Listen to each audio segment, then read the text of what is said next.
Hello friends, good morning to all of you. हम plant hormone की series start कर चुके थे जिसमें ऑक्सिन लगभग कंप्लीट हो चुका है हमारा। और जिब्रेलिन या जिब्रेलिक एसिड है वो स्टार्ट करेंगे। हाफ पार्ट हम ऑलरेडी पढ़ चुके हैं जिसमें स्ट्रक्चर, उसकी साइट क्या है, बायोसिंथेटिक पाथवे क्या है, डिस्कवरी कैसे हुई थी, ये सारी चीज़ें हमने डिस्कस करी थी। आज का लेक्चर बेसिकली उसके physiological role, that means gibberellic acid का प्लांट के केस में क्या वो रोल प्ले करता है और उसका मोड ऑफ एक्शन क्या है, कि वो पर्टिकुलर जो फिजियोलॉजिकल रोल प्ले कर रहा है वो एक्चुअल में मॉलिक्यूलर लेवल पे how is it work. Okay, तो इस पर जाने से पहले एक छोटा सा रिवीजन कि जैसे मैंने पहले भी बताया था कि जो जिब्रेलिन है वो बेसिकली एक टेट्रासाइक्लिक डाइटर्पिन कंपाउंड है जो कि आइसोप्रीन यूनिट से उसका मतलब जो प्रिकर्सर होता है वो आइसोप्रीन यूनिट है। आइसोप्रीन यूनिट क्या होती है? बेसिकली एक 5 कार्बन कंपाउंड है। ठीक है, ये 5 कार्बन कंपाउंड का प्रिकर्सर क्या है एक्चुअल में, इसकी मतलब ओरिजिन कहाँ से हुआ है? तो एसिटिल कोएंजाइम का नाम सुना होगा आपने जब आप रेस्पिरेशन में साइकिल्स पढ़ते हो, क्रेब्स साइकिल। ठीक है, तो उसमें भी एसिटिल कोएंजाइम है। बेसिकली जो आइसोप्रीन यूनिट है वो एसिटिल कोएंजाइम से ही बनी हुई है। ठीक है, या ये कहें कि आइसोप्रीन यूनिट, ये जो 5 कार्बन कंपाउंड है, ये इसका प्रिकर्सर कौन है? एसिटिल कोएंजाइम, जिससे आइसोप्रीन यूनिट बनी। आइसोप्रीन यूनिट ने मेवालोनिक पाथवे के थ्रू जो टेट्रासाइड मतलब जेरेनाइल जेरेनाइल फॉस्फेट होता है वो भी बेसिकली एक डाइटर्पिन कंपाउंड है। उसी में साइक्लाइजेशन होता है, साइक्लाइजेशन की मदद से वो जिब्रेन रिंग फॉर्म कर लेता है। This one is the gibberellin. ठीक है, now start with physiological role, कि ये तो बात हो गई कि जिब्रालिन का स्ट्रक्चर क्या है। कभी कभी एमसीक्यूज में उसको उसके स्ट्रक्चर को लेकर के पूछ सकते हैं। ठीक है, एक चीज़ और बताना चाहूँगी कि जितने भी अब तक की ऑक्सिन के केस में तो कुछ लिमिटेड नंबर में ही ऑक्सिन देखे गए थे, लेकिन जिब्रालिक एक ऐसा प्लांट हार्मोन है जिसमें डाइवर्सिटी बहुत देखी गई है। ठीक है, क्योंकि और वो डाइवर्सिटी एक्चुअल में होती किस वजह से? वही जो जिब्रेन रिंग है, ठीक है, उसमें जो फंक्शनल ग्रुप्स हैं, जितने भी आप जिब्रालिक एसिड देखोगे उसमें सभी में जिब्रेन रिंग तो होगी सेम कॉमन। ठीक है, तो डिफरेंस कहाँ पर है? डिफरेंस बेसिकली उन्हीं फंक्शनल ग्रुप्स में होता है। ठीक है, इसी वजह से GA1, GA4, GA3 and what ever जितने भी जिब्रालिक एसिड हैं वो डिस्कवरी उनकी इसी तरह से हुई। ठीक है, तो फिजियोलॉजिकल रोल में जो सबसे पहला और ख़ास है, जो पहले भी मैं बता चुकी हूँ कि जिब्रालिन का नाम सुनते ही दिमाग में सबसे पहले जो स्ट्राइक करता है वर्ड, वो क्या है? Stem elongation. ठीक है, टॉलनेस, स्टेम ग्रोथ के लिए रिस्पॉन्सिबल। तो स्टेम ग्रोथ के लिए रिस्पॉन्सिबल है, जो इसका पहला फंक्शन, मेन फंक्शन है, वो स्टेम ग्रोथ के लिए। और बेसिकली उन प्लांट्स में जो कि रोजेटी प्लांट्स होते हैं। रोजेटी प्लांट्स दैट मीन्स कि कुछ ऐसे प्लांट्स जिनका इंटरनोडल रीजन है। ठीक है, या जैसे आप, हाँ, इंटरनोड इतना ज़्यादा कंडेंस्ड हो जाता है कि वो बुशी हैबिट शो करता है। जैसे कि आपने जो पत्ता गोभी होता है, हाँ पत्ता गोभी, यस, कॉलीफ्लावर होता है, उसको जब कभी देखो ना तो वो एक्चुअल में जैसी मतलब अपेयरेंस देता है, सेम काइंड ऑफ कुछ प्लांट्स ऐसे हैं जो कि रोजेटी फॉर्म में ही होते हैं। तो उससे होगा क्या कि प्लांट ग्रो ही नहीं कर पाएगा, मतलब उसकी हाइट ही नहीं बढ़ेगी, है ना। तो जिसकी वजह से कहीं ना कहीं उसका जो मेटाबॉलिज्म है वो इफेक्ट होगा।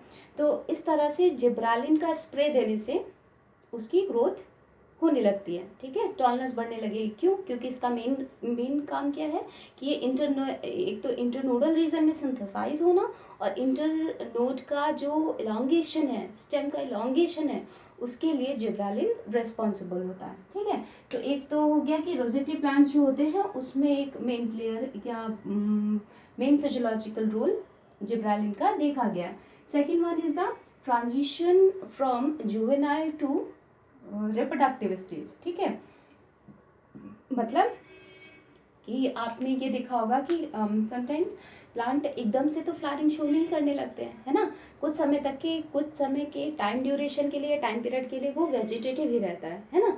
फिर एक सर्टेन एज के बाद एज ह्यूमन बीइंग, राइट, कि बच्चा होना, फिर बच्चे से फिर अडल्ट एज में आना। ठीक है, तो वही चीज़ प्लांट के केस में भी है कि एक सर्टेन एज तक या सर्टेन ईयर्स तक की जो प्लांट होते हैं वो जुवेनाइल स्टेज में या वेजिटेटिव ग्रोथ में रहते हैं। तो वेजिटेटिव से जो रिप्रोडक्टिव फेज में जो ट्रांजिशन है उसको स्टिमुलेट करने का काम कौन करता है, जिब्रालिन, ठीक है।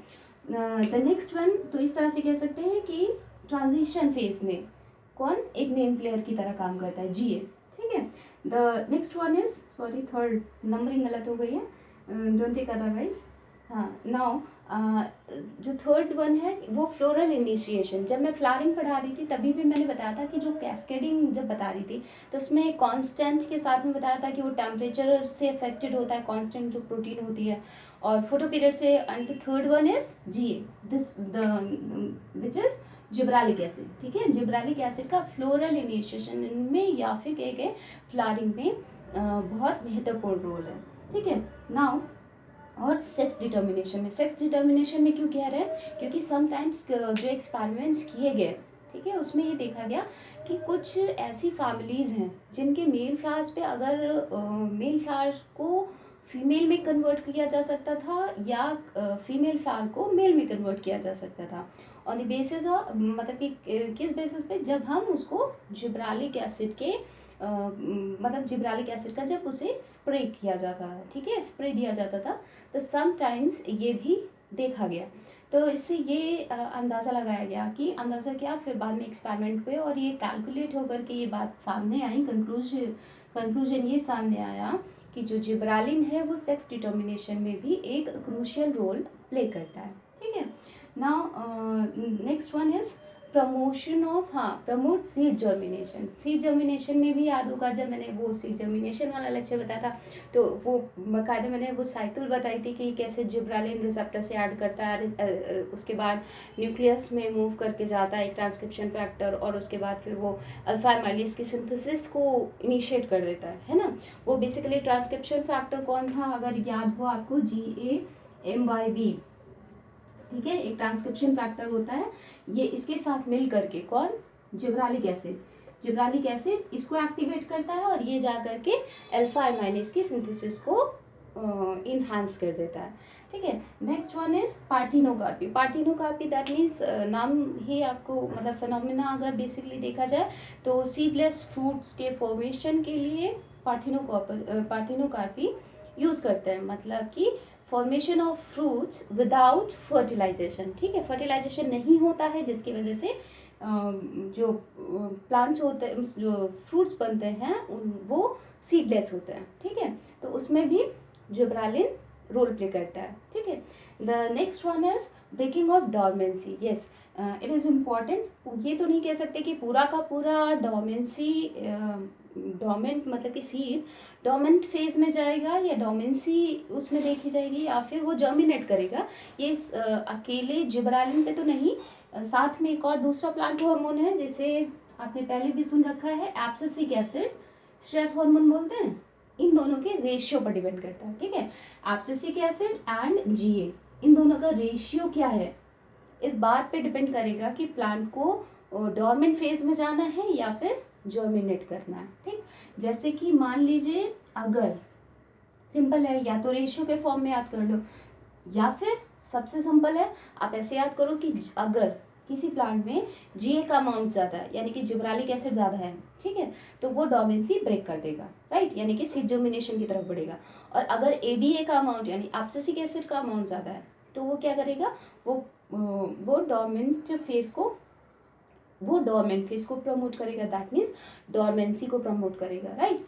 तो इस तरह से कह सकते हैं कि जिब्रालिन है वो डोमेंसी में भी एक मेन प्लेयर की तरह, उसका रेशियो, उसका अमाउंट एब्सिसिक एसिड के साथ मायने रखता है, ठीक है, प्लांट के लिए। द नेक्स्ट वन इज, ये एक सिग्नल ट्रांजैक्शन पाथवे, बहुत सारे, जैसे कि सेल साइकिल, ठीक है, जिब्रालिन जो है वो सेल साइकिल में और अल्फा एमाइलेज की सिंथेसिस में भी मेन प्लेयर है। सेल साइकिल में क्यों कह रहे हैं, क्योंकि जब भी उसने मतलब जिब्रालिन ने स्टेम तो इलोंगेट करना है, लेकिन स्टेम इलोंगेट कैसे करेगा, ऑफकोर्स वहाँ पे मेरिस्टेम होगा, ठीक है, मेरिस्टेम होगा तभी सेल डिवाइड कर पाएगी, तभी तो वो टॉल होगा, ठीक। तो वो जो टॉलनेस है उसके लिए सेल साइकिल का चलना ज़रूरी है, और सेल साइकिल को कौन एक्टिवेट करेगा, कहीं ना कहीं उसमें सेल साइकिल में जो भी एंजाइम्स इन्वॉल्व है, राइट, वो उसको जिब्रालिन एनहांस या फिर जो उसको सेल साइकिल को डाउन रेगुलेट करते हैं उनको किसी ना किसी तरह अफेक्ट करता ही है, ठीक है। वो पर्टिकुलर सिग्नल ट्रांजैक्शन के थ्रू प्रोसेस होता है। ठीक है, नाउ एक बार बहुत छोटा सा जो इसका पार्ट बचा है मोड ऑफ एक्शन, वो देख लेते हैं कि एक एग्जांपल मैंने लिया है स्टेम एलोंगेशन का। ठीक, स्टेम एलोंगेशन में पहले बात समझ लीजिए कि होता क्या है नॉर्मल जब प्लांट रहेगा, ठीक है, नॉर्मल प्लांट में क्या है कि जो नेचर ने ऑलरेडी एक रिप्रेसर दे रखा है, ठीक है, उससे क्या होता है कि वो बेसिकली रिप्रेसर किसका है कि एक्स्ट्रा टॉलरेंस ना बढ़ नहीं पाए, या ये भी कह सकते हैं कि वो जिब्रालिन के इनहिबिटर की तरह काम करता है एक तरह से। ठीक है, तो यहाँ पे अगर आप बोर्ड पे देख सकते हो कि जो रेड कलर का मैंने दिखाया हुआ है, ठीक है, दिस इज द रिप्रेसर। ठीक है, रिप्रेसर ऑफ जिब्रालिन, राइट। होता क्या है कि अगर हम ये मान लें कि ये वाइल्ड प्लांट हमने लिया, वाइल्ड प्लांट दैट मीन्स जिसमें नॉर्मल जिब्रालिक एसिड सिंथेसाइज हो रहा है, ठीक है, GA1 है दैट मीन्स कि ये मोनोकॉट होगा। ठीक है, नॉर्मल ले लेते हैं, मोनोकॉट है या फिर राइस का प्लांट है, ये मान लिया। वाइल्ड टाइप है टॉल प्लांट। ठीक, हुआ क्या कि इसमें रिप्रेसर है, नॉर्मल जैसे काम करता है रिप्रेसर वैसे काम कर रहा था। ठीक, तो जब इसमें जिब्रालिन की सिंथेसिस हुई तो जिब्रालिन ने ये जो ग्रीन कलर से वो जिब्रालिन के मॉलिक्यूल को दिखा रहा है, जो ये ब्लू कलर से वो जिब्रालिन का रिसेप्टर है। ठीक है, क्योंकि हार्मोन है तो जाहिर सी बात है सेल में एंटर करने के लिए उसे मतलब चूँकि हालांकि ये एक क्या बोलते हैं हाइड्रोफोबिक मॉलिक्यूल है, लेकिन फिर भी जो हार्मोन्स यूजुअली होते हैं वो बेसिकली रिसेप्टर्स के थ्रू ही वर्क करते हैं, है ना, सेल्स के इनसाइड उनको ट्रांसपोर्ट करना है, मूव करना है, ये सारा काम।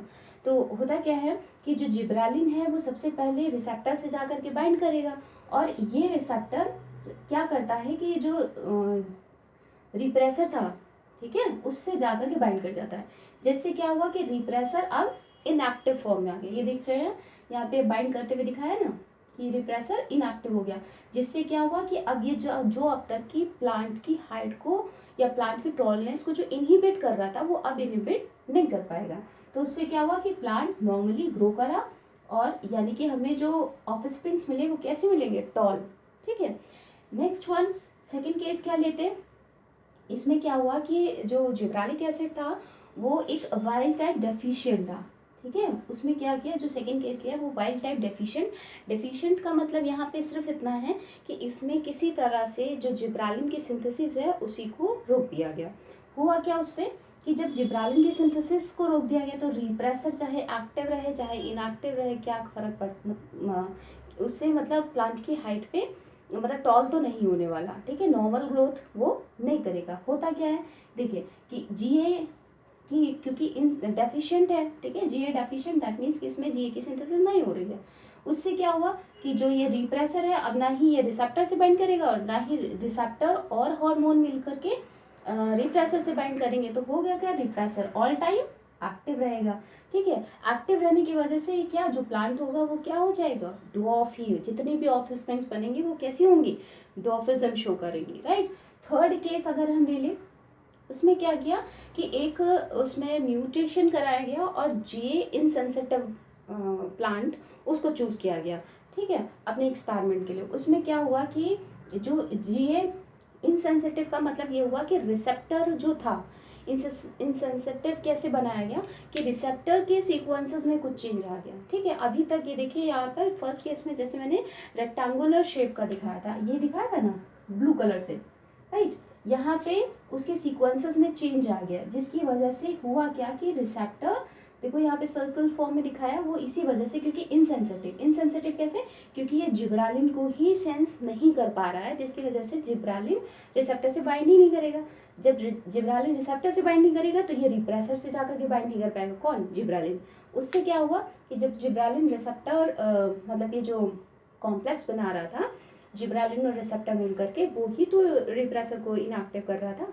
तो अभी क्या है कि रिसेप्टर चूंकि जिब्रालिन रिसेप्टर से नहीं बाइंड करेगा तो ये फाइनली यहाँ पर जा करके रिप्रेसर से बाइंड नहीं कर पाता है। तो रिप्रेसर हमेशा के लिए वैसे ही एक्टिव रहेगा, और एक्टिव होने की वजह से क्या जो ऑफस्प्रिंग्स बनेंगे वो सारी के सारे क्या होंगे, डॉफिज्म शो करेंगे, right. And the last one is GAMYB। ये तो ऑलरेडी मैं बता चुकी कि सीड जर्मिनेशन में सीड जर्मिनेशन को कैसे प्रमोट करते हैं? कि अल्फा अमाइलेज की या जितने भी हाइड्रोलाइटिक एंजाइम हैं उनकी सिंथेसिस को एनहांस कर देता है। ठीक है, किसके थ्रू करता है? GAMYB एक ट्रांसक्रिप्शन फैक्टर है, उसके थ्रू करता है। कौन करता है? जिब्रालिक एसिड। तो इस तरह से जो मोड ऑफ एक्शन है वो रोल प्ले करता है। आप इसके लिए डिस्क्रिप्शन बॉक्स में भी सीड जर्मिनेशन का जो लिंक है वो मैं ऐड कर दूंगी, वो वाला वीडियो एक बार ज़रूर देख लीजिएगा, जिसमें आपको ये चीज़ समझ में आ जाएगी कि कैसे उसमें एलुरॉन लेयर को लेकर के मैंने बताया था कि GAMYB जो ट्रांसक्रिप्शन फैक्टर है, जिब्रालिन, कैसे सीड जर्मिनेशन में रोल प्ले करता है। Right, this is all about gibberellin. अगर इसमें कोई भी आपको क्वेरी हो, क्वेश्चन हो, तो आप कमेंट सेक्शन में लिख करके पूछ सकते हो। वीडियो अच्छा लगा हो तो लाइक कर दीजिएगा, वीडियो अच्छा नहीं लगा हो तो डिसलाइक करिएगा। And please subscribe the channel, ताकि जितना भी वीडियो डालूँ उसका आपको नोटिफिकेशन मिलता रहे। Thank you.